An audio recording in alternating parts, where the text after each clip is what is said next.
sabemos que o Senhor é bom e Ele tem cuidado de nós. E Deus me deu uma palavra. Essa palavra tem em comum. Essa palavra para um culto de domingo tem em comum. Geralmente ela é apregoada em culto de doutrina, mas Deus colocou no meu coração fortemente essa palavra. E eu quero levar conforme a vontade do Espírito de Deus, que sem Ele nada sou, nada posso, o que Deus me revelar através dessa palavra. Amém? Amém. Livro de Lucas, capítulo 16. Mateus, Marcos, Lucas, Novo Testamento, capítulo 16. O tema da parábola, o tema da leitura, parábola do mordomo infiel. Amém? Aos que nos acompanham através do YouTube, do Facebook, em nome de Jesus, se possível, pegue um exemplar bíblico e acompanhe a leitura, a meditação da palavra. Deus tem algo para o teu coração nessa noite, em nome de Jesus. Amém? Amém. Livro de Lucas, capítulo 16, do 1 em diante. Louvado e engrandecido seja o nome santo do Senhor. Deus é fiel e está na casa. Confiamos na tua poderosa graça, no teu poderoso amor em nossas vidas, em nome de Jesus. Amém? Amém. E diz assim a palavra, versículo 1. E dizia também aos seus discípulos: havia um certo homem rico, o qual tinha um mordomo, e este foi acusado perante ele de dissipar os seus bens. E ele, chamando-o, disse-lhe: que é isto que ouves de ti? Presta conta da tua mordomia, porque já não poderás mais ser meu mordomo. E o mordomo disse consigo: que farei? Pois o que o meu senhor me tira a mordomia, cavar não posso, de mendigar tenho vergonha. Eu sei o que hei de fazer, para que, quando eu for desapossado da mordomia, me recebam em suas casas. E chamando a si um dos devedores do seu senhor, disse ao primeiro: quanto deves ao meu senhor? E ele respondeu: 100 medidas de azeite. E disse-lhe: toma a tua conta e assenta-te já, e escreve 50. E disse depois ao outro: e tu quanto deves? E ele lhe respondeu: 100 alqueires de trigo. E disse-lhe: toma a tua conta e escreve 80. E levou aquele senhor o injusto mordomo, e louvou aquele senhor o injusto mordomo por haver procedido prudentemente, porque os filhos deste mundo são mais prudentes na sua geração do que os filhos da luz. E eu vos digo: granjeei amigos com as riquezas da injustiça, para que, quando estas vos faltarem, vos recebam eles nos tabernáculos eternos. Amém. Quem é fiel no mínimo também é fiel no muito. Quem é injusto no mínimo também é injusto no muito. Pois se nas riquezas injustas não fostes fiéis, quem vos confiará as verdadeiras? E se no alheio não fostes fiel, quem vos dará o que é vosso? Nenhum servo pode servir a dois senhores, porque há de aborrecer a um e amar ao outro, ou se há de chegar a um e desprezar ao outro, pois não podeis servir a Deus e a Mamon. Amém? Amém. Louvado seja Deus, podemos assentar. Irmãos, nós temos aqui um contexto extremamente forte, né? Quando fala-se hoje sobre fidelidade que envolve dinheiro, é um tema difícil. É verdade. Nós vemos que existe um contexto para desmascarar, e o contexto para desmascarar, quem disse, foi o próprio Jesus. E Jesus conta no capítulo 15 e 16, 4 parábolas baseadas somente em uma pergunta. E essa pergunta, que é explicada, as 4 parábolas, está em Lucas capítulo 15, nos versículo 2, e diz assim: e os fariseus e escribas murmuravam, dizendo: este recebe pecadores e come e bebe com eles. Os fariseus e os escribas queriam mostrar uma autoridade empunhada pela lei e não conseguiam entender ou aceitar como um grande número de pessoas, um grande povo seguia a Jesus, que se intitulava Messias, Filho de Deus vivo, o Salvador da humanidade, mas agia ou procedia de formas que eles mesmos não entendiam ou de formas que eles não aceitassem. Os judeus esperavam um Messias que fosse poderoso, rico, ou um senhor da espada que estava à frente do exército e que liderasse uma rebelião contra os seus inimigos, principalmente contra os romanos, ao qual eles estavam subjugados. Então, quando olharam um líder se intitulando Filho de Deus e Salvador como Messias esperado, ele viu que aquele homem era um homem que andava no oposto da história. Era um homem que andava em amor, era um homem que andava em justiça, era um homem que andava em verdade e valores que os escribas e fariseus não aceitavam. Por quê? Como assim, pastor? Porque Jesus não andava no meio daqueles grandes, no meio dos ricos, no meio dos que se intitulavam maiores e melhores, mas andava no meio de pecadores, andava no meio de pessoas humildes, pobres. E há um contexto quando ele pergunta por que o seu mestre, por que o seu líder, o seu Messias assenta na mesa para comer e beber com pecadores. Isso não entrava na cabeça deles. Aí Jesus lhe propôs 4 parábolas. A primeira parábola, no capítulo 15, nos fala das 100 ovelhas e uma perdida. A segunda parábola nos fala das 10 dracmas e uma perdida. E uma das mais famosas é a parábola do filho pródigo, aquele que pegou a sua herança da parte do seu pai e foi desperdiçar ou dissipar em uma terra alheia. Nós entendemos essas palavras, mas a última parábola, que foi a que lemos sobre o mordomo infiel, ou sobre o administrador, algumas tradições bíblicas nos ensinam que não era um mordomo, mas um administrador da riqueza desse homem. Mas ele era infiel.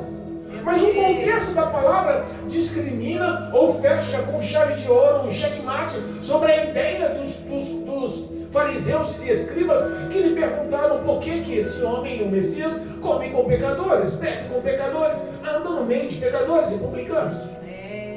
Então nós vemos que há um contexto, e esse contexto mexe justamente no ego desses homens, que é o quê? O dinheiro, o poder.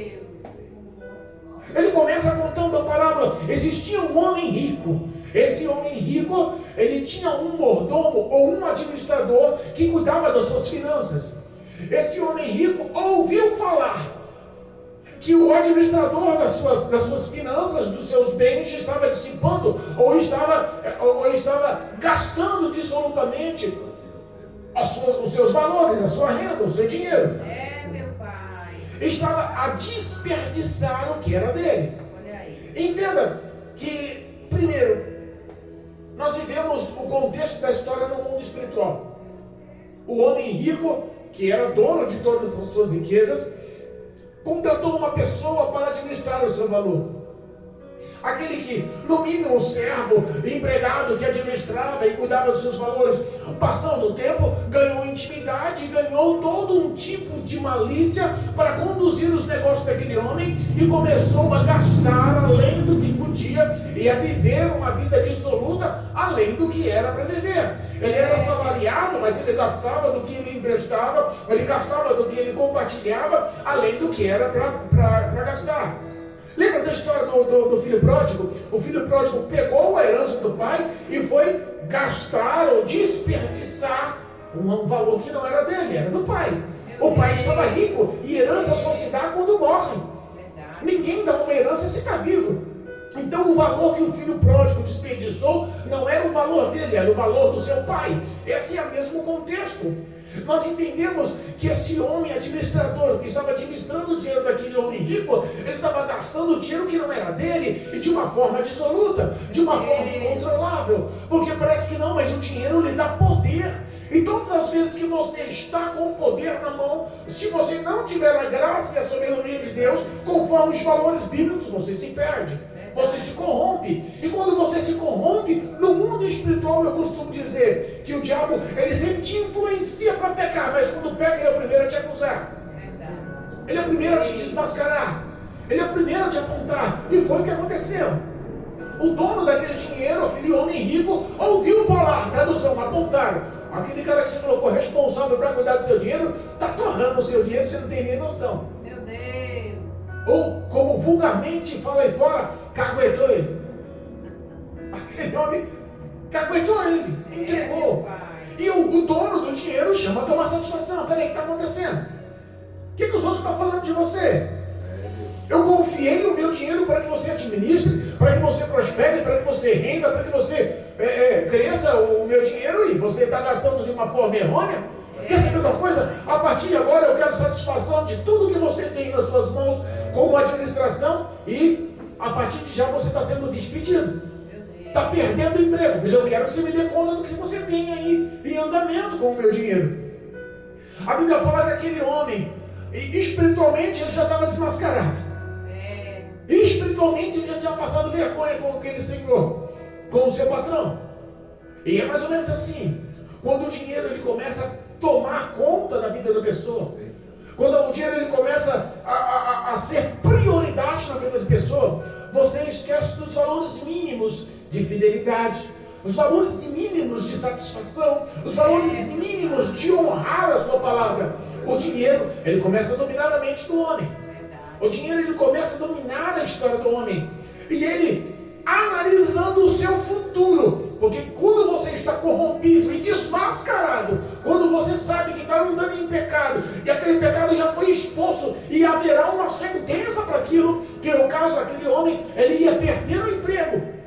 Ele começou a pensar, no que eu posso fazer? E o meu futuro, o que vai acontecer? Eu não posso trabalhar na lavoura, eu não posso trabalhar na terra, eu não tenho força física para isso, eu não vou aguentar a labuta de trabalhar diariamente, né? E eu também não posso mendigar, porque eu tenho meu orgulho, eu tenho meu ego, eu tenho vergonha, eu não vou ficar me expondo. Quantos homens ricos me conhecem na cidade?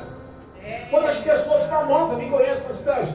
O que eles vão pensar de ver eu mendigando na beira do caminho? Então aquele homem era orgulhoso e aquele homem não queria trabalhar no trabalho braçal. Então, na verdade, aquele homem, ele tinha uma vida focada em sua própria mordomia, em seus próprios prazeres. Aquele homem, ele começa a pensar em si. Entenda, o que eu vou fazer para o meu futuro? E espiritualmente nós vivemos muitas pessoas que estão sendo desmascaradas pelo dinheiro. Muitas pessoas que estão sendo corrompidas pelo dinheiro. Mas pastor, como assim corrompidas? Quer um exemplo?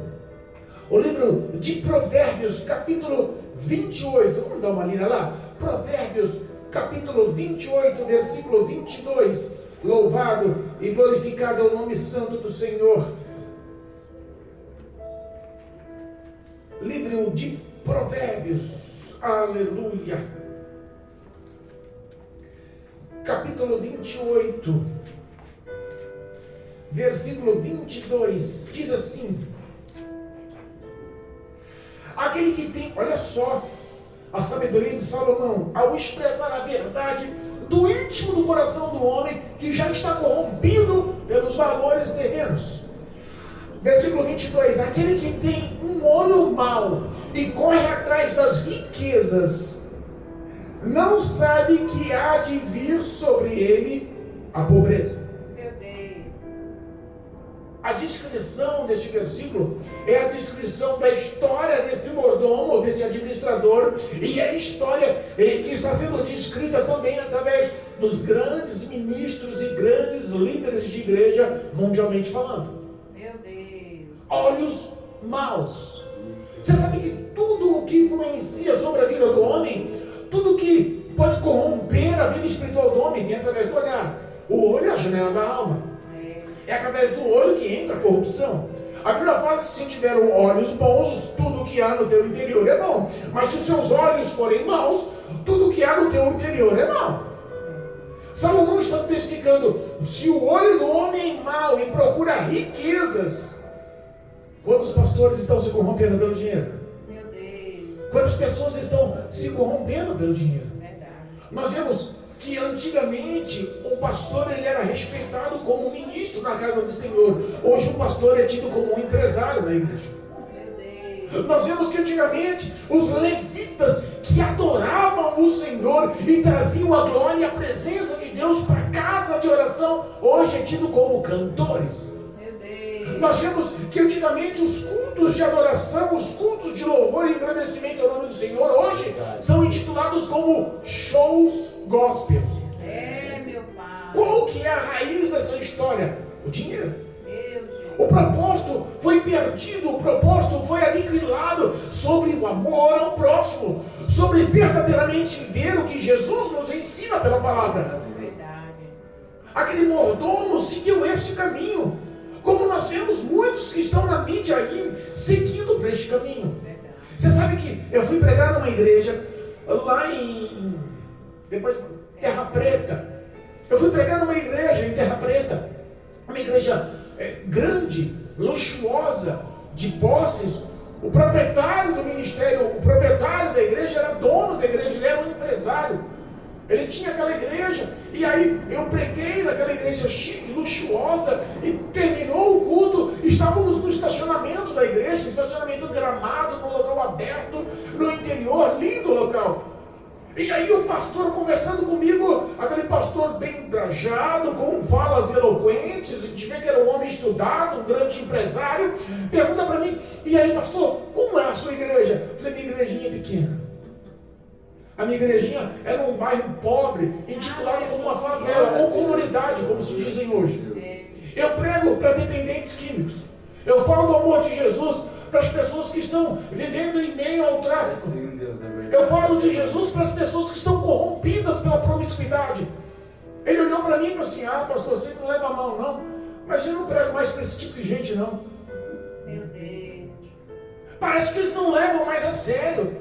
A gente fala, entra no vídeo e sai no outro, ninguém tem mais compromisso não, ninguém quer mais saber de Jesus não. Olha só, eu prego para as pessoas mais cultas, mais estudadas, que dão crédito ao que você fala, entende o que você fala, e essas pessoas é perda de tempo. Meu Deus. Qual é a raiz desse mal? O dinheiro. Verdade. O homem rico chama o administrador do seu dinheiro e pede para ele dar satisfação. Eu quero satisfação do que você está fazendo. Eu quero satisfação do que você está se corrompendo. Estão te acusando. Eu quero saber o que está acontecendo com o meu dinheiro. Um dia, entenda uma coisa, seremos chamados a dar satisfação da nossa vida. Verdade. Um dia nós temos que dar conta, um dia nós seremos desmascarados e as nossas obras, quer sejam boas, quer sejam más, serão reveladas e expostas. E a Bíblia nos fala que nós temos que aqui na terra sermos sábios e saber administrar o tempo e os recursos que Deus nos dá com o propósito único, anunciar o reino dos céus. Eita Jesus, glória a Deus.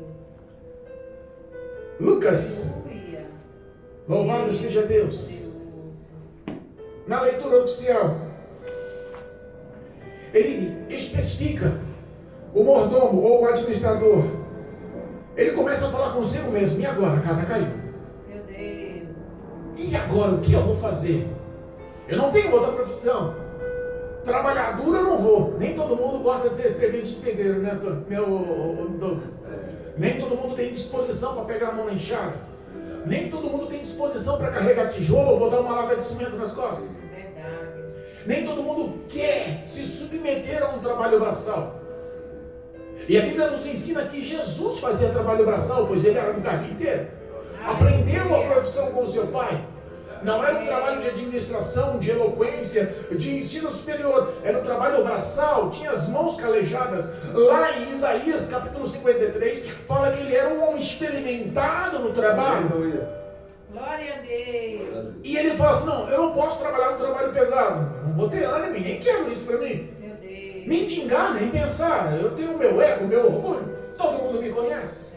Eu tenho vergonha disso, eu não vou fazer. O que eu vou fazer? Usou de astúcia. E essa astúcia foi elogiado pelo dono do joelho. Meu Deus. Olha só como esse contexto, muitas das vezes tem muitas interpretações.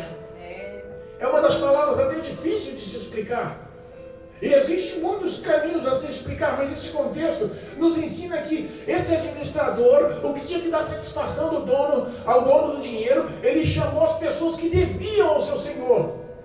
Ele chamou cada um deles Eu imagino que num ambiente adequado, ele chamou e falou assim: vem cá, responda para mim, quanto você está devendo para o meu senhor? Quanto você está devendo para aquele homem rico que eu trabalho?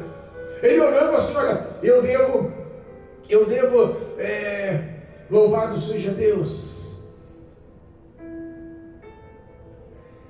Versículo 6, e respondeu: eu devo 100 medidas de azeite. Entenda que o valor emprestado não era uma coisa pequena. Então ele não estava emprestando aquele homem rico para pobres, ele estava emprestando para homens ricos. Meu Deus.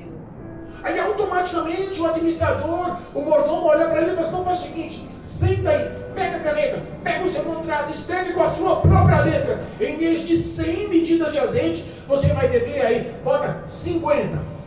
Eita, Jesus. Aí chama o segundo e fala: e o segundo está devendo. Ele cata e fala assim: ó, eu devo, louvado seja Deus, versículo 7. E tu quanto deves? Ele respondeu: eu devo 100 alqueires de trigo. Eu nem sei quanto que é um alqueire, deve ser grande, né?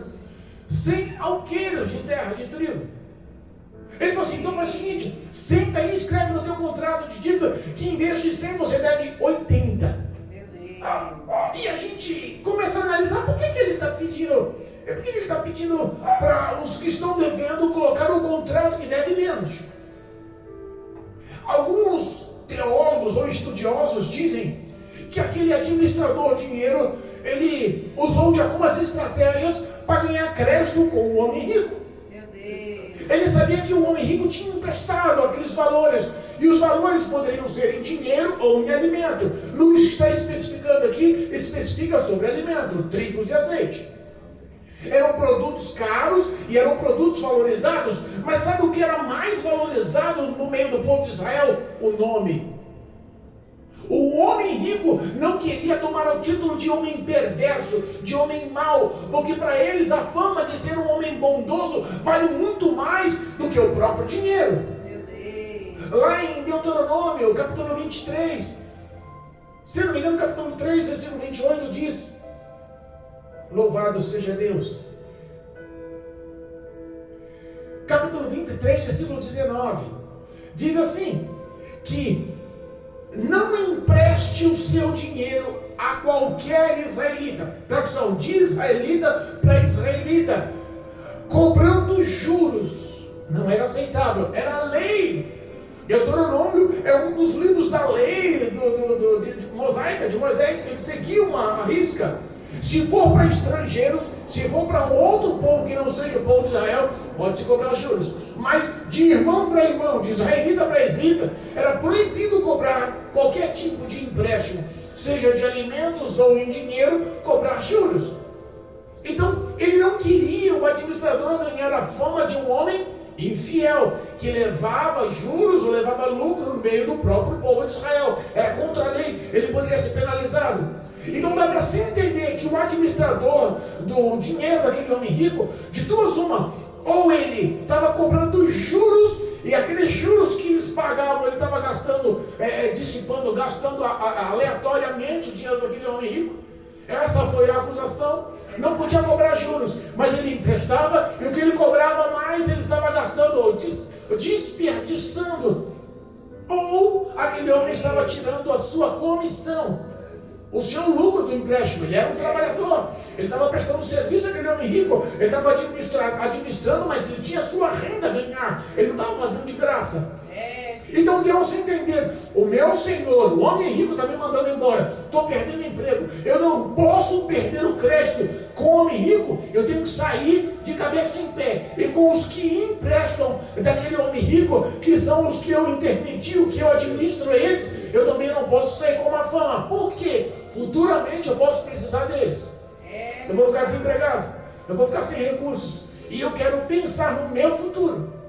Eu quero saber se amanhã ou depois eu tenho liberdade de ser acolhido por eles, ou até mesmo de trabalhar para eles. Eu quero ganhar uma boa fama. Qual é a boa fama? Eu estou tirando, eu estou descontando o que eles tinham que pagar. Na cabeça deles, eu estou sendo generoso, eles estão me dando um grande desconto. Esse homem é um bom administrador. Na cabeça do Senhor, o dono do dinheiro, esse homem está pensando: esse homem está fazendo uma boa fama a mim.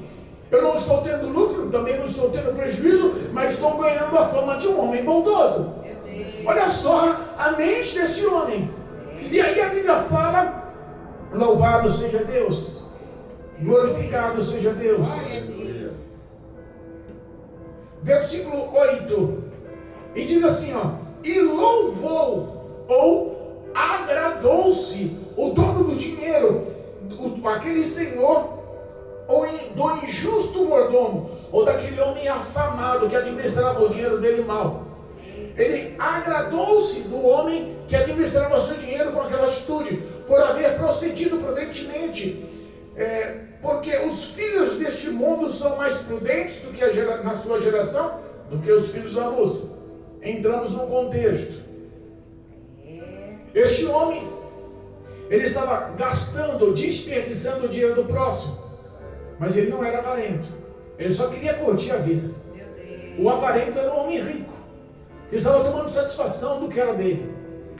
E a Bíblia fala que o filho das trevas são mais prudentes, porque no momento que realmente lhe tomaram satisfação, que ele tinha que dar satisfação, ele usou de inteligência e saiu bem com o homem rico, e saiu bem também com os investidores.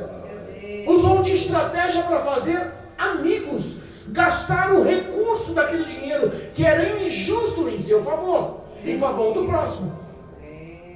E aí a Bíblia fala que os filhos das trevas são mais prudentes que os da luz. É verdade. Por quê? Porque todo o dinheiro que a igreja e que a palavra e que o próprio Jesus nos ensina a ter e a gastar não é em acumular bens, mas é em usar o dinheiro em favor do nosso próprio sustento e também para honrar e ajudar o próximo. Pastor, isso está na palavra? Na palavra. As pessoas pregam o oposto.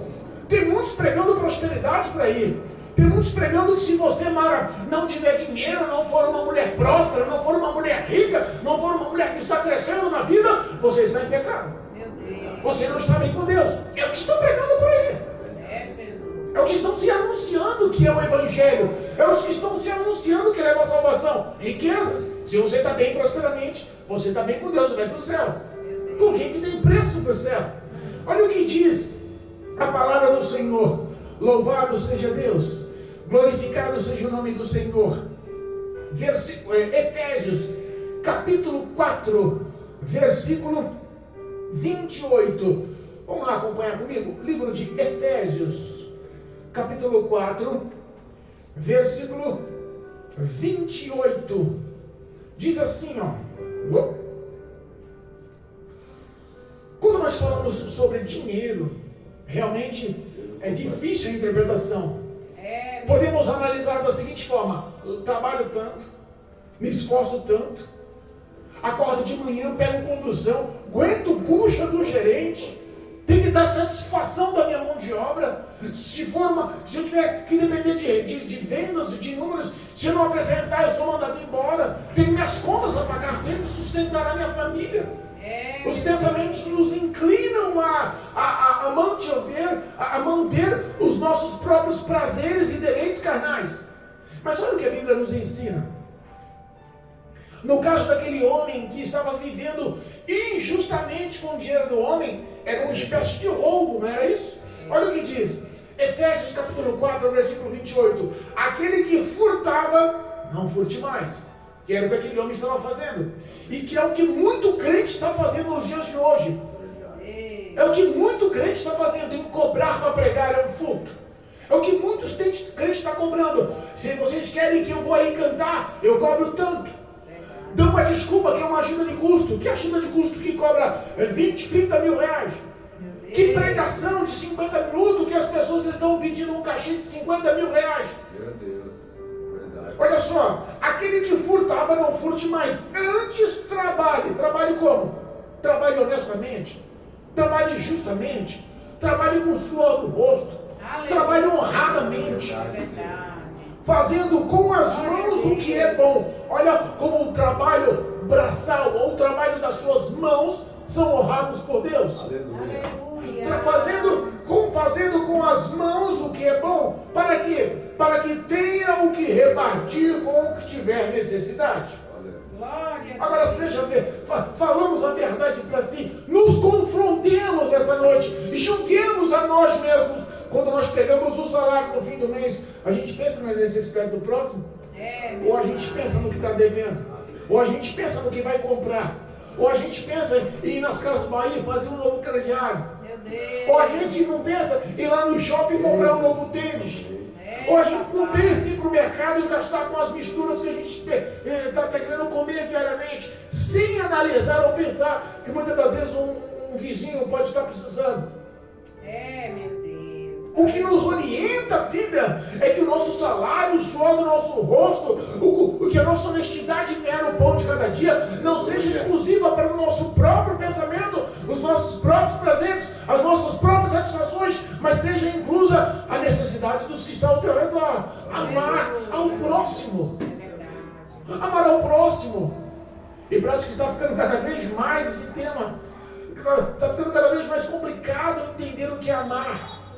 Amar não é eu ficar batendo nas costas do Marcelo e falar: ô Marcelo, você é meu amigo, rapaz, você é um cabra bom, rapaz, você é uma gente boa, rapaz, não. É saber se ele está realmente precisando. É saber se realmente eu não posso mudar a vida dele. É saber se realmente não depende só da oração, mas depende também da ação para abençoar. Aleluia. Versículo, louvado seja Deus. O versículo 8 nos mostra a diferença dos filhos das trevas e os filhos da luz. Parece que os filhos das trevas conseguem sim ter inteligência para prosperar. Mas o que a Bíblia fala sobre prosperidade ou sobre dinheiro desse mundo? Quando a Bíblia fala sobre riquezas injustas, que é o que está especificando aqui, refere-se a tudo que neste mundo nos inclui e enche o coração. Como assim, pastor? Dinheiro é ruim? Não, dinheiro é bom. Ter dinheiro é ruim? Não, dinheiro é bom. Faz bem para você. Pode te manter uma vida estável, saudável, pode abençoar o próximo. Você pode ser um canal de bênção, pode ser um intercessor, pode honrar a sua família e honrar os que estão necessitados. Dinheiro é bom, desde que haja um propósito sadio e que glorifique o Senhor nisso. Aleluia. Mas entenda, quando fala sobre os cristãos, fala sobre prudência, fala sobre os filhos das trevas e os filhos da luz, é que os da igreja parece que não querem mais saber do próximo. Meu Deus. O mundo você encontra caridade. Quer um exemplo? Vai no centro espírita. Lá o povo faz muito mais caridade do que muitas igrejas. Verdade. Meu Pai. Então entenda, o que Deus está nos cobrando é que nós saibamos onde está o nosso coração. Onde está o investimento da graça, do perdão, da misericórdia, da comunhão, da salvação, do nome escrito no livro da vida? Aonde está a nossa fidelidade? Não pode ser focada só em dinheiro. Aleluia, meu Pelo Deus. contrário, o dinheiro corrompe. Meu 1 Timóteo, vamos lá em 1 Timóteo capítulo 6. Já estamos encerrando, o tempo passa, Jesus. Oh, glória. Louvado seja Deus. 1 Timóteo.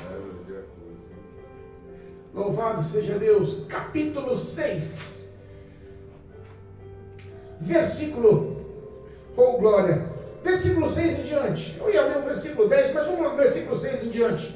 Diz assim, ó. 1 Timóteo capítulo 6, versículo 6. Olha o que representa uma vida com riquezas segundo os olhos de Deus. Mas é grande o ganho ou o lucro, a piedade com contentamento. Você pode ser completo. Você pode ter grande lucro na sua vida se você viver a misericórdia, a piedade, o amor ao próximo. Versículo 7. Porque nada trouxemos para este mundo e é manifesto que nada podemos levar dele. A morte vem. Eu ouvi falar que, eu não sei se é verdade, mas eu ouvi falar que Dercy Gonçalves, uma das artistas mais conhecidas e mais célebres do Brasil, ao qual espalhou seu nome e fama por muito tempo e ganhou muito dinheiro no ato da sua morte. Ela quis ser enterrada com todas as suas joias. Meu Deus. Caixão não tem gaveta, não tem valor algum as suas joias na eternidade. Meu Deus. Olha só, o que é especificado aqui, Paulo fala a Timóteo: Nós viemos para esse mundo sem nada e vamos sair desse mundo sem nada. Verdade. Tendo, porém, o sustento, versículo 8, tendo, porém, o sustento e com que nos cobrir, temos, porém, sustento e de do que nos cobrirmos, estejamos com isso contentes. Tradução, tendo o que comer e o que cobrir pela noite, sejamos contentes. Aleluia. Porque quando Deus fala que Ele sustenta, provê, mantém, cuida, zela, nós temos exemplos que o próprio Jesus disse sobre os passarinhos que não colhem, não ceifam, não armazenam, ou sobre os lírios dos campos que se vestem de uma forma tão deslumbrante que nem Salomão em sua glória conseguiu se vestir como eles. Meu Deus. Que cuida das nossas necessidades, do que comemos, do que bebemos, do que vestimos, todos os nossos anseios, nós colocamos em oração nas mãos do Senhor. A Bíblia nos fala que é Ele quem tem cuidado de nós, não é no tempo passado e nem é numa previsão futura, é no tempo presente. Ele cuida e vela das nossas necessidades. Versículo 9 de 1 Timóteo, capítulo 6. Mas os que querem ser ricos, olha só, caem em tentação e em laços e em muitas concupiscências loucas e nocivas que submergem os homens na perdição e na ruína. O dinheiro é um resumo que pode conduzir o homem, infelizmente pode conduzir o homem à ruína. Como assim, pastor? O dinheiro pode arruinar uma pessoa, pode arruinar uma pessoa, mas eu vejo tanta pessoa rica, feliz. Mentira. A felicidade é momentânea, não é constante. Eita, meu Deus. Quantas pessoas têm carrões importados, quantas pessoas moram em triplex, quantas pessoas são empresárias, quantas pessoas vivem em grandes viagens, em grandes eventos, mas dentro do lar é triste. É verdade. Mas tem uma esposa depressiva, mas tem um filho viciado nas drogas. O dinheiro não compra saúde, o dinheiro não compra paz, o dinheiro não compra um lar. Entenda, famílias estão destruídas. E nós pensamos que o dinheiro é o resumo das nossas conquistas na face da terra, e não é. A nossa vida tem dono, nossas perspectivas são mais altas. Versículo 10, e eu estou encerrando. Porque versículo 10 de capítulo 6 de 1 Timóteo, porque o amor do dinheiro é a raiz de toda espécie de males. E nessa cobiça alguns se desviarão da fé e se transpassarão a si mesmo com muitas dores. Meu Deus. Amor ao dinheiro. Eita, papai. O amor ao dinheiro é tão difícil, é tão complicado de explicar, porque o amor ao dinheiro, ele toma o lugar do próprio Deus. O amor ao dinheiro é tão sério a coisa, que Jesus não chamou nenhum dos fariseus, nenhum dos escribas de Senhor. Ele não chamou nenhuma legião, nenhuma entidade demoníaca de Senhor. Ele não chamou nenhum principado demoníaco de Senhor. Nem o próprio Lúcifer ele chamou de Senhor. Mas chamou o dinheiro de Senhor. Meu Deus. Olha como é importante entendermos. Olha como é importante sabermos aonde colocamos o nosso coração. Versículo 13 do capítulo 16 de Lucas, da leitura oficial.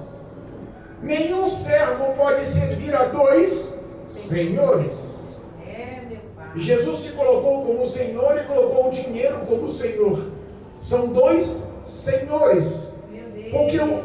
Porque há de aborrecer a um e amar ao outro, ou há de se chegar a um e desprezar ao outro. Olha aí. É verdade ou não é? Sabe o que me vem a cena quando eu ouço esse versículo, quando eu leio esse versículo, quando nós entendemos o que Deus está falando? Pessoas que estão na mídia com tanto sucesso, pessoas que estão no meio de comunicações com milhares ou milhões de seguidores, que estão fazendo campanhas que nem eu vi essa semana, de colocar uma criança africana passando fome, magra, esquelética no braço, e dizendo: vamos fazer uma campanha de arrecadação para manter os custos de uma boa vida, de alimento e de saúde para essas crianças na África. Mas o relógio daquela mulher valia 98 mil reais na mão. Meu Deus. A bolsa daquela mulher valia 25 mil reais no seu ombro. Olha aí. A blusa daquela mulher valia 12 mil reais em seu corpo. Meu Deus. Mas estava fazendo campanha pedindo aos outros cristãos que arrecadassem dinheiro, mas ela não consegue abrir mão dos seus valores. O amor ao dinheiro. Entenda, quem é o Senhor dessas pessoas? Irmãos, é por isso que eu falo que vale muito mais vivemos a nossa vida na nossa simplicidade. Porque existe muita igreja transportando de pessoas. Se colocar uma pessoa famosa dessa para pregar numa pequena igreja, todas as igrejas ao redor vão querer vir assistir aquele pregador famoso, aquela cantora famosa. Mas se Jesus não estiver na festa, não compensa aquela festa. Então vale mais vivemos na simplicidade, nossa pequena igreja, nesse bairro que é considerado comunidade, no meio de pessoas simples, no meio de pecadores, no meio de pessoas que são dependentes químicas, no meio de pessoas que estão viciadas, no meio de pessoas que estão vivendo uma vida promíscua, no meio de pessoas que verdadeiramente são pecadores e reconhecem, preciso de arrependimento, de abandono, de renúncia para viver com Cristo pela eternidade. Nós sabemos que mesmo numa pequena igreja sentimos a graça, a presença, e essa pequena igreja está sendo vista aos olhos do Senhor. Não se passa desapercebido a graça de Deus neste lugar. E quantas igrejas ricas, famosas, com telões, com bancos em couro, com equipamentos de som de última geração, com pessoas treinadas a fazer e a viver, mas não tem mais a presença de Deus. Por que isso, pastor? Porque há de amar mais a um do que a outro. Porque há de se achegar mais a um e desprezar o outro. Olha aí. Não se pode servir a dois senhores. Verdade. Ou você serve a Deus, e aí ele especifica aqui um demônio. Esse demônio chamado Mamon é o demônio das riquezas injustas. Meu Deus. É o demônio de tudo que o mundo oferece que gera pecado. Olha aí. É o demônio que gera no coração do homem orgulho, avareza. É o demônio que põe no coração do homem que os valores dessa terra, os prazeres dessa terra são muito maiores e melhores do que Deus está colocando como expectativa nos céus. Está iludindo, enganando, mentindo, conduzindo a uma grande multidão de crentes ao inferno. Meu Deus, é forte. Não se pode servir a dois senhores. Então eu te faço um convite hoje em nome de Jesus. Aleluia, meu Deus. Eu te faço um convite hoje em nome de Jesus. Sirva ao Senhor com todo o seu coração. Aleluia. Pastor, mas eu queria tanto morar numa casa melhor. Não tem problema, a sua casa no céu vai ser melhor. É verdade. Pastor, mas eu queria tanto uma roupa que nem daquela cantora, que nem daquela pregadora. Não se preocupe, no céu teremos trajes incorruptíveis. Aleluia. Pastor, mas eu não queria mais morar no Jardim Filhos da Terra. A Serra Pelada tem uma forma tão ruim, é uma comunidade tão pobre. Eu não queria mais morar aqui. Não tem problema, no céu estaremos numa cidade celestial, com ruas de ouro e muros de cristal. É verdade, eu creio. Ah, pastor, mas a vida aqui na terra é tão boa, os prazeres aqui na terra é tão bom. Mas entenda, quando você morrer, você não vai levar no caixão e para a eternidade a sua riqueza. Veio sem nada, vai sair sem nada deste mundo. Mas a Bíblia fala que no céu seremos imortais, na presença de um Deus vivo, que tem uma ceia nos esperando, Glória a Deus. que tem galardão nos esperando, que tem coroa nos esperando, que tem paz, que tem gozo, que não haverá mais morte, que tudo se fará novo, que não haverá mais sofrimento nem lágrimas nos olhos. O dinheiro neste mundo traz também a corrupção do pecado e da condenação. Que a nossa visão, o nosso entendimento, nossos pensamentos possam estar focados no que Deus tem reservado para nós na eternidade. Não perca o alvo dos céus. Procure entender assim: a minha vida, o meu ministério, o meu ser, o meu lar, a minha família, a minha história está prontificada na face da terra para honrar ao Senhor, Deus Todo-Poderoso. Não há outro significado na minha vida se o meu ministério não for agradável aos olhos do Senhor. É verdade. Saia daqui entendendo que Jesus te ama. Deus, eu creio. Saia daqui entendendo que todas as suas necessidades são vistas por Deus. Sai daqui entendendo que por mais que sejamos pobres, somos bem vistos e bem-aventurados aos olhos do Senhor. Sai daqui entendendo que riqueza não traz prosperidade com Deus. Isso é mentira do inferno. Verdade. Tem uma vida de busca de santidade, tem uma vida na busca da verdade, na busca da justiça, na busca do amor ao próximo. Viva como se Jesus voltasse daqui a 5 minutos, como se o amanhã não nos pertencesse. Amém. Em nome de Jesus. Glória a Deus. Se nós vivemos essa expectativa que Jesus está prontificado, está já em pé no trono, Aleluia. esperando o ídolo do Todo-Poderoso Pai. Fala, vai buscar a noiva amada, vai buscar a noiva do Cordeiro, vai buscar o corpo de Cristo na igreja, na face da terra, vai buscar a igreja, vai arrebatar os santos. E o que nós pensamos e vivemos nessa expectativa, pode ter certeza que nós vamos lutar contra os nossos desejos carnais e contra toda e qualquer avareza que conduz ao pecado. Aleluia. Que o Obrigado. Espírito Santo possa nos fortalecer na fé, Amém. que possamos viver a obediência e a fidelidade a esses valores. Amém. Que o nome de Jesus seja honrado através do seu testemunho sobre a face da terra. Glória a Deus. Eu sempre digo e repito, nunca se esqueça, você não está só. Amém. Você não está só. Temos um intercessor, o Espírito de Deus, Amém. que cuida de nós. Amém. Amém? Amém. Sai daqui revestido de fé para a glória de Deus, e cheio de vitória em nome de Jesus. Amém. Em nome de